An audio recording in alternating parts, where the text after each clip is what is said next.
நம்மளுடைய மாண்புமிகு பாரத பிரதமர் திரு நரேந்திர மோடிஜி அவர்கள் புதிய பாராளுமன்றத்தை கட்டியிருக்கிறார்கள். நம்மளுடைய இந்திய கலாச்சாரம், நம்மளுடைய இந்திய பண்பாடை பிரதிபலிக்கின்ற புதிய பாராளுமன்றம்.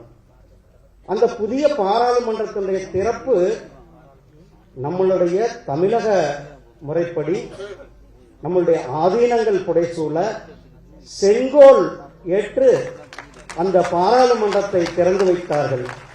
அந்த பாராளுமன்றத்தை இன்றைக்கு நிர்வகித்துக் கொண்டிருப்பது நம்மளுடைய மேதகு ஐயா சி.பி. ராதாகிருஷ்ணன் அவர்கள். ஐயா சி.பி. ராதாகிருஷ்ணன் அவர்களை ஒரு 20 வருஷத்திற்கு முன்னாடி நான் அப்போ ஏபிவிபியில் வேலை செஞ்சுட்டு இருந்தேன்.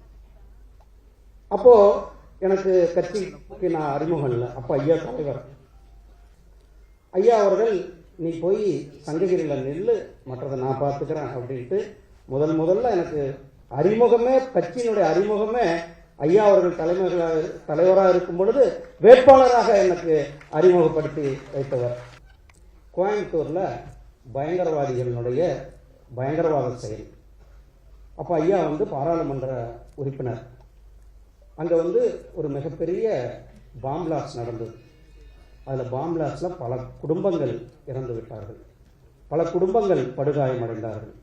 அவர்களை பாதுகாத்து அந்த குடும்பங்களுக்கு வாழ்க்கை கொடுத்தது நம்மளுடைய ஐயா சி.பி. ராதாகிருஷ்ணன் அவர்கள். இன்றைக்கு அரசியல் உங்களுக்கு தெரியும் நல்லா. இன்றைக்கு அரசியல் சூழ்நிலை நமக்கு தெரியும். எவன் பாக்கெட்லயாவது இருந்தால் எடுத்து தான் பாக்கெட்டில் போட்டுக்கலான்ற இருக்கின்ற காலம். தமிழ்நாட்டினுடைய அரசியலே அப்படிதான் இருக்கிறது.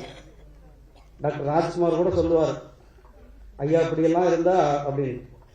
ஆனால் தன்னுடைய சொந்த சொத்தை விட்டு அரசியல் செய்தது நம்மளுடைய ஐயா சி.பி. ராதாகிருஷ்ணன் அவர்கள். சொந்த காசை, சொந்த சொத்தை விட்டார். இன்னைக்கு யாராவது அப்படி இருப்பாங்களா? சொந்த இடத்தை கொண்டு போய் விற்று அரசியல் தலைவராக வேட்பாளர்களுக்கு காசு கொடுத்து அனுப்பினார், சொந்த சொத்து.